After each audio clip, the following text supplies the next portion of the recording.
तो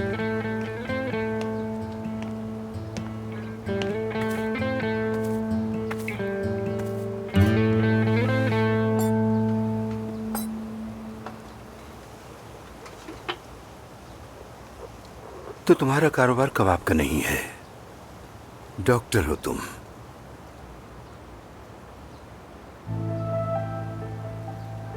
मुझे बताओ, क्या वाकई तुम्हारी एफसून से मंगनी हुई है? नहीं। तो वो भी झूठ था। क्यों इतना झूठ आखिर किस लिए? किस बात को छुपा रहे हो? वो तो बस एक इत्तेफाक था। ऐसा कोई इत्तेफाक नहीं होता। हर एक झूठ के पीछे कोई बड़ी वजह होती है। मत करो मेरे साथ मजाक। पहले ही तुम लोग काफी मजाक बना चुके हो। चलो बताओ मुझे, क्या हो रहा है? आपने अफसून से बात की है? मेरे पास अब उससे बात करने के लिए कुछ भी नहीं। उसका तो मुंह तक देखना नहीं चाहता मैं। देखें फरीद साहब, मेरे लिए अकेले बात करना मुनासिब नहीं होगा। तीनों साथ बैठेंगे तो बात समझ में आएगी। आप भी जल्दी में कोई फैसला ना करें, उसकी भी सुन लें। मैं अपनी बेटी पर हमेशा फख्र करता रहा हूं, जानते हो क्यों? ना ही कामयाबी पर और ना ही डॉक्टर होने पर और ना ही सबका उसे चाहने पर। सिर्फ एक वजह कि वो सच बोलती है। मेरी बेटी कभी झूठ नहीं बोलती और ना ही कभी मुझे वो शर्मिंदा करती है और ना कभी ऐसा होने देगी। देखें, अफसून आपको कभी दुखी नहीं करेगी। एक बार उसे सुन लें। दिल नहीं चाहता। ठीक है, आप नाराज हैं और आप हक पे हैं, जानता हूं मैं। तुमने मेरी बेटी से मोहब्बत का ड्रामा किया और अब मुझे मनाने के लिए अदाकारी कर रहे हो। जाओ ये ड्रामे किसी और पर आजमाओ। फरीद साहब, मैं अफसून के साथ नहीं हूं, लेकिन वो इस दुनिया की सबसे खास, अच्छे दिल की और एक खूबसूरत इंसान, और मैं उसका बाल भी बीका होना बर्दाश्त नहीं कर सकता। और आप इस दुनिया में उसके लिए सबसे कीमती इंसान हैं। लेकिन इस बार उसने मुझे धोखा दिया है। मैं सब समझता हूं, मगर उसकी बात तो सुने।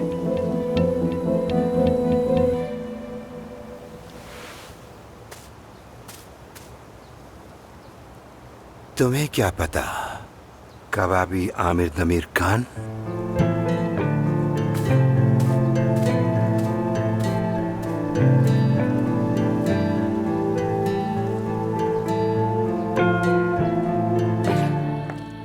अफसून, मेरे बाबा कहाँ गए? नहीं मालूम, बिना बताए ही चले गए। वो तुमसे क्या पूछ रहे थे? डॉक्टर होने का पता चल गया उन्हें, और मैंने भी कह दिया कि हमारी मंगनी नहीं हुई। उन्होंने बोला कि क्यों झूठ बोला तुमने, तो मैंने कहा साथ बैठकर अफसून से बात कर लेते हैं, लेकिन वो माने नहीं। मैंने फोन किया था लेकिन फोन नहीं उठाया। अफसून, उन्हें थोड़ा वक्त दो, वो बहुत नाराज है। फोन जरूर करेंगे। और वो परवीन साहिबा? उन्हें नहीं मालूम। हाँ। अफसून, मेरी गलती है। अगर मैंने मंगनी का झूठ ना बोला होता तो आज ये सब ना होता। नहीं आमिर, नहीं, ये सब कुछ मेरे झूठ से ही तो शुरू हुआ है। मैंने तुम्हें अपने बाबा से मिलवाते हुए झूठ बोला, जब इस्तांबुल आई तब झूठ बोला, जब यहाँ काम शुरू किया तब झूठ बोला, हर बात पे झूठ बोला है मैंने परवीन साहिबा की धमकी आखिर मानी ही क्यों थी? कौन सी धमकी? उन्होंने कहा था 3 महीने अगर यहाँ काम नहीं किया तो फार्म ले लूंगी। क्या? हाँ। और तुमने मुझे क्यों नहीं बताया? उन्होंने मना किया था मुझे आमिर, और मैं तुमसे क्या कहती? हाँ, इसीलिए तुम 3 महीने बाद जाने की बात करती रहती हो। हाँ, मैं 3 माह काम करके जाना चाहती थी। बाबा को इस बारे में कुछ पता नहीं चलता और वो फार्म भी हमारे पास ही रहता। मगर अब अफसून, देखो, मुझे लगता है कि तुम उन्हें सब कुछ सच सच बता दो। कह दो यार कि ये सब तुमने अपने फार्म, घोड़ों के लिए या फिर मुलाजमों के लिए किया था। कुछ भी कह सकती हो सकता है वो मान जाए। नहीं आमिर, इम्पॉसिबल। मैं ऐसा नहीं कर सकती। बाबा परवीन साहिबा से नफरत करते हैं। मेरा मतलब उनका नाम भी लेना मना है। मैंने अपने हाथों से कबाड़ा कर दिया है। क्या किया मैंने, क्या किया? सब कुछ बर्बाद कर दिया है। अफसून, देखो, एक बात तो वाज़ेह है कि तुम्हारे बाबा तुमसे बहुत मोहब्बत करते हैं। बाबा हैं, माफ कर देंगे तुम्हें। और तुम किसी का भी दिल जीतना जानती हो। उनका भी जीत लोगी।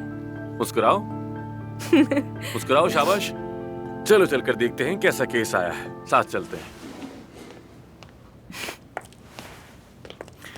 चलो चलो, आ जाओ।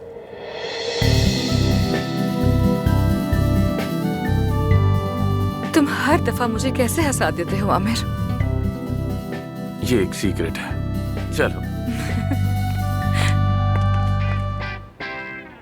एक्चुअली अगर मैं सच कहूं तो मैंने पहले कभी ऐसी सर्जरी आज तक नहीं की। किस्मत की लकीरें बदलवाना काफी यूनिक डिसीजन है। शहवार साहिबा, माजरत के साथ एक बात पूछूंगी। आप ऐसा करवाना क्यों चाहती हैं अपने साथ? दरअसल मैं एक मशहूर फाल निकालने वाली हूँ। टैरो, कॉफी, सितारे, हाथ की लकीरें सब देखती हूँ। मेरी जिंदगी की लकीर बहुत छोटी है और मैं इसी में उलझ गई हूँ। ऐसा समझे कि इंसान जब किसी चीज में फंस जाता है तो वो खुद को बीमार कर बैठता है ना? बिल्कुल ऐसा ही है। हाँ, बिल्कुल सही कहा आपने। लेकिन हाथ की लकीर छोटी होने का हरगिज़ से मतलब नहीं है कि आपकी जिंदगी छोटी होगी। हो सकता है, लेकिन मैं जब हाथ देखती हूँ तो मुझे मेरे इल्म के हिसाब से जिंदगी नहीं बल्कि अपनी मौत दिखाई देती है मुझे। मैं चाहती हूँ ये लकीरें मुझे उम्मीद दें। इंसान आईने में चेहरा देखकर उदास हो सकता है तो हाथ देखकर भी हो सकता है। आखिर हम एस्थेटिक सर्जरी क्यों करते हैं? खुद को बेहतर करने के लिए। जी हाँ, बिल्कुल। क्या आप मुझे अपना हाथ दोबारा दिखाएंगी? ठीक है, देखिए ये मेरी जिंदगी की लकीर है। गौर से देखिए, ये दरमियान से कट रही है। मैं चाहती हूँ ये लंबी हो जाए। आप समझ रहे हैं ना आमिर साहब? अगर आप यही चाहती हैं तो मेरे जहन में एक आइडिया है कि हम टेक्निकली इस लाइन को यहाँ तक बढ़ा सकते हैं। अच्छा, तो क्या मैं बाद में अपना हाथ इस्तेमाल कर सकूंगी? जी बिल्कुल, आप इस्तेमाल कर सकेंगी। छोटा सा ऑपरेशन होगा, तकरीबन आधे घंटे का, लेकिन जख्म भरने में लगेगा तकरीबन 1 महीना। बिल्कुल 1 महीना लगेगा इसे ठीक होने में। मुझे मसला नहीं है, आप ऑपरेशन शुरू कीजिए। बहुत यूनिक ऑपरेशन होगा ये। अगर आप चाहें मैं आपका हाथ भी देख सकती हूँ। अरे नहीं नहीं नहीं, कोई जरूरत नहीं। अरे बिल्कुल नहीं, मुझे इन चीजों पे यकीन नहीं है। अपने बारे में कुछ जानने से डरना नहीं चाहिए। लाइए अपना हाथ दीजिए। नहीं नहीं, डरने वाली कोई बात नहीं है। मैं भी यही कहूँगा, डरने वाली इसमें क्या बात। ख्वातीन का मुकद्दर बाएं हाथ में होता है और मर्दों का दाएं हाथ में होता है। ओ ओ ओ ओ क्या? हाँ क्या? ओ क्या तुम देख दोनों लिया की आपने? किस्मत की लकीरें बहुत करीब हैं और काफी कटी कटी भी हैं। तुम दोनों में अंडरस्टैंडिंग का मसला है। बचपन के सदमात हैं, काम का जुनून भी है। रूहानी साथी लगते हो। मोहब्बत तो नहीं है आपस में? नहीं नहीं, क्या? बिल्कुल आप नहीं, लोग? बिल्कुल नहीं, ऐसा कुछ भी नहीं है। बस पार्टनर जी है ये बिल्कुल, मेरा। हम हॉस्पिटल के पार्टनर्स हैं। बहुत बड़ा नुकसान। तो ये देखिए आमिर साहब, ये आपके दिल की लकीर है। कितनी लहरदार, ये देख रहे हैं ना? जी हाँ। लहरों जैसी है। हाँ, तो फिर इसका मतलब क्या होता है? यानी आमिर साहब सीरियस रिलेशनशिप से भागते हैं और टेम्परेरी रिश्ते पसंद करते हैं। वाह वाह, ये तो बिल्कुल सही कहा आपने। कसम से, इन्हें कैसे पता? एक मिनट, तुम अपनी हथेली पे ध्यान दो। ये मेरी हथेली है इस वक्त। चुप रहो तुम, 1 मिनट चुप रहो तुम। मेरे बारे में बात हो रही है। अच्छा, ये बार बार महबूबा बदलना आपके ख्याल में क्यों होता है आमिर साहब? हाँ, मैं भी ये जानना चाहती हूँ, आपके ख्याल में क्यों होता है ऐसा? हाँ बताइए। लेकिन 1 मिनट, मुझे ये तो मेरा सबसे ज्यादा हाथ- यही बात जाननी है कि ये होता क्यों है। क्योंकि आमिर साहब मोहब्बत करने और मोहब्बत ना मिलने से डरते हैं। ओह, अब आपकी बारी। ओह, ज़र्ब के निशान। ये ज़रबे देख रहे हाँ हैं ना? बिल्कुल देख रहा हूँ। इस हाथ को तो मैं हर रोज देखता हूँ। क्या बताऊँ मैं आपको क्या होता है। अच्छी तरह देख रहा हूँ मैं। आप मोहब्बत करने या मोहब्बत पाने से बिल्कुल नहीं डरती, लेकिन बहुत जिद्दी हैं आप। जी हाँ, ठीक कहा। मैं तो इस पे पूरा यकीन करने लगा हूँ। जिंदगी में पहली बार मुझे ऐसी बातों पे यकीन आ रहा है। इन्होंने मुझे कायल कर लिया। लेकिन एक मिनट, आप अपने जज्बात को बिल्कुल नहीं तोल सकती एफसन साहिबा। यानी अगर कोई सामने आके कहे कि तुमसे मोहब्बत करता हूँ तो आप सारी जिंदगी सिर्फ दोस्त बनकर गुजार देती हैं, जो कि बहुत गलत है। आपने अपने जज्बात को दफन करके रखा है। मगर ऐसा क्यों? हाँ, वो क्यों? मैं भी जानना चाहता हूँ कि आखिर क्यों। क्योंकि एफसन को अपने चाहने वालों के छोड़ जाने का खौफ होता है। Anyway, वो कहते हैं ना कि फाल पर यकीन मत करो लेकिन फाल के बगैर भी ना रहो, है ना? कुछ ऐसा ही कहते हैं। शहवार साहिबा, वो मेरा एक पेशेंट वेट कर रहा है, मैं उसके पास जा रही हूँ। आपसे मिलकर मुझे बहुत अच्छा लगा। Thank you so much. Bye bye.